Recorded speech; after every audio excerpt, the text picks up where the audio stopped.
पदवीधर आणि शिक्षक मतदारसंघामधल्या ज्या 4 जागा जाहीर झालेल्या आहेत, राष्ट्रवादी काँग्रेस पक्षाकडे मुंबई शिक्षक मतदारसंघातून शिवाजीराव नालावडे यांना उमेदवारी मिळावी अशा पैसा त्यांनी अर्ज केला होता। काल पक्षाच्या कोर कमिटीची बैठक राष्ट्रीय अध्यक्ष अजितदादा पवार यांच्या अध्यक्षतेखाली झाली। त्यामध्ये या संदर्भातला निर्णय त्या ठिकाणी झाला।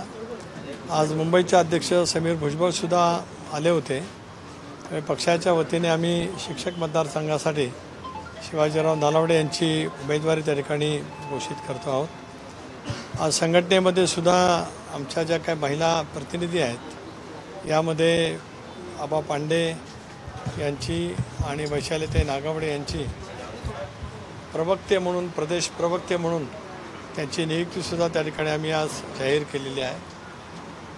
संघटनेमध्ये कालच्या बैठकीच्या अनुषंगाने पुढच्या कालावधीमध्ये अधिक गतिमान करण्याच्या दृष्टीकोनातून आम्ही त्या ठिकाणी प्रयत्न करणार आहोत। धीरज शर्मा ज्यांनी कालच पक्षामध्ये प्रवेश केला, आज राष्ट्रीय अध्यक्ष ते मी अशी आमची एकत्रितपणाने त्या ठिकाणी चर्चा झाली। म्हणून प्रफुल्लबाईंच्या समवेत चर्चा करूनसुद्धा राष्ट्रीय पातळीवरती ज्या काही नियुक्त्या करायच्या आहेत त्या संदर्भातला निर्णयसुद्धा येत्या 3-4 दिवसामध्ये आम्ही त्या ठिकाणी घेणार आहोत। एकंदरीत एका बाजूला संघटनेचं काम, एकच लक्ष विधानसभा क्षेत्र हे लक्षामध्ये ठेवून पुढच्या कालावधीमध्ये संघटनात्मक दृष्टिकोनातून करावायचे एकंदरीत सुधारणा। 10 जूनचा आमचा 25वा वर्धापन दिन साजरा करत असतानाच एक आठवड्याभराचे कार्यक्रम आम्ही त्या ठिकाणी देणार आहोत। त्यासाठी प्रमुख संघटनेला सुद्धा कार्यक्रम दिले जातील, महिला, युवक, विद्यार्थी संघटनेला सुद्धा वेगवेगळे कार्यक्रम त्या ठिकाणी दिले जातील, जेणेकरून 25वा रौप्य महोत्सवी वर्धापन दिन हा संबंध केवळ महाराष्ट्रामध्ये नव्हेच तर देशभरामध्ये सुद्धा कशा पद्धतीने आम्हाला करता येईल या दृष्टिकोनातून सुद्धा आम्ही त्या ठिकाणी नियोजन करतो आहोत। सर, कोकण पदवीधर मतदारसंघातनं मनसेने उमेदवारी जाहीर केली आहे, तेही आता महायुतीचा एक घटक आहे। कसं पाहता, या संदर्भात काही बोलणं झालं आहे का? महायुती मनसेला पाठिंबा देणार नाही, या संदर्भामध्ये शेवटी राज्याचे मुख्यमंत्री एकनाथराव शिंदे साहेब, उपमुख्यमंत्री आदरणीय देवेंद्रजी फडणवीस, उपमुख्यमंत्री अजितदादा हे सगळेजण एकत्रितपणाने त्या बाबतीमध्ये बसतील आणि मग संबंध या निवडणुका ज्या आहेत, पदवीधर मतदारसंघातील असेल किंवा शिक्षक मतदारसंघातील असेल, या कशा पद्धतीने लढवायचा या दृष्टिकोनातून विचार त्या ठिकाणी निश्चितपणे होईल। चौकशीला गेलेले आहेत तिकडे, पल्लवी सापळे तिकडे चौकशीला गेलेले आहेत पुण्यामध्ये ब्लड सॅम्पल रिपोर्ट या प्रकरणामध्ये, मात्र तिकडे बिर्याणी पार्टी सुरू आहे असं विरोधक आहे त्या आरोपांची चौकशी समिती मला माहीत नाही, कारण मी इथे आहे, त्याच्यामुळे पुण्याला काय चालू आहे याची माझ्याकडे काय त्या ठिकाणी माहिती नाही। राज्य सरकार या बाबतीमध्ये अत्यंत गंभीर आहे। जी घटना घडली ती अत्यंत दुर्दैवी, संतापजनक त्या ठिकाणी होती। पण अशा पद्धतीच्या कुठल्याही बेछूटपणाने मागणाऱ्या व्यक्तीला ज्याने कोणी पाठीशी घातलं असेल त्यांच्या संदर्भातली कठोर कारवाई राज्य सरकारकडून केली जावी असा प्रदेश राष्ट्रवादी काँग्रेस पक्षाच्या वतीने सुद्धा मी या ठिकाणी मागणी करतो आहे।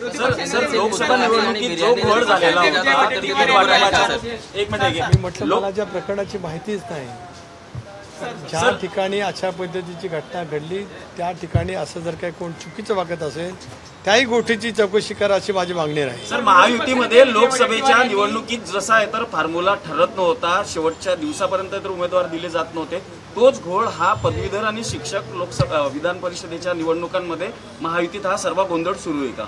बिलकुल काय गोंधळ सुरू नाही, काही संभ्रम कोणाच्या मनामध्ये असण्याचं काही कारण नाही। काल परवाच आम्ही सगळेजण लोकसभेच्या निवडणुकीच्यातून मोकळे झालेले आहोत। आज राज्याच्या मुख्यमंत्री महोदयांनी प्री मान्सूनची बैठक त्या ठिकाणी बोलवलेली होती, जेणेकरून या संबंध खरीपाच्या पिकाच्या पार्श्वभूमीवरती खतं, बियाणं, एकंदरीत पाण्याची टंचाई या विषयावरती त्या ठिकाणी चर्चा झाली। हा विषय राजकीय आहे, जरूर तो तातडीचा आहे, त्यालाही सुद्धा काही कालावधीमध्ये आहे। त्या संदर्भामध्ये योग्य तो विचार वरिष्ठ पातळीवरती निश्चितपणे त्या ठिकाणी होईल। अजित पवार यांनी पुणे पोलीस आयुक्तांना फोन केला होता, यामुळे अजित पवार यांची सुद्धा न्यायालयीन चौकशी झाली पाहिजे अशी मागणी विरोधी पक्षनेते विजय वडेट्टीवार यांनी केलेली आहे। वडेट्टीवारांच्या डोक्यावरती काहीतरी परिणाम झाला असं मला वाटतं आहे। अंजली दमने म्हणतात, तर एक मिनिट याचं कारण असं आहे की अजितदादा पुण्याचे पालकमंत्री आहे. एखादी घटना घडल्याच्या नंतर फोनवरून माहिती घेणं काम आहे. मला असं वाटतं कालच्या पत्रकार परिषदेमध्ये दादाने या संदर्भामध्ये स्पष्टपणाचा खुलासा केलेला आहे. आता या विषयावरती मी काय बोलणार नाही. अजित पवारांची त्याचा स्पष्टपणाचा अंजली दमाने म्हणतात की अजित पवारांची तर या संदर्भात प्रकरणामध्ये नार्को टेस्ट झाली पाहिजे.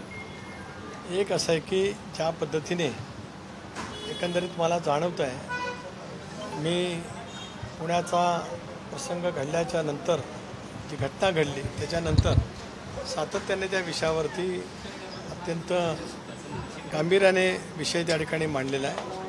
मला असं अलीकडच्या कालावधीमध्ये असं वाटायला लागलेलं आहे की अजितदादांच्या नेतृत्वाला राज्यातील जनतेच्या कडनं जो उत्स्फूर्तपणाचा प्रतिसाद मिळतो आहे, त्याच्यामुळे निवडणुका नजरेसमोर पुन्हा एकदा ठेवत दादांना या ना त्या पद्धतीने त्यांची प्रतिमा मलिन करण्याचा जाणीवपूर्वक प्रयत्न करण्याचा कट काही स्तरावरती सुरू आहे की का, अशा गोष्टीची शंका आता त्या ठिकाणी निर्माण होते. धन्यवाद.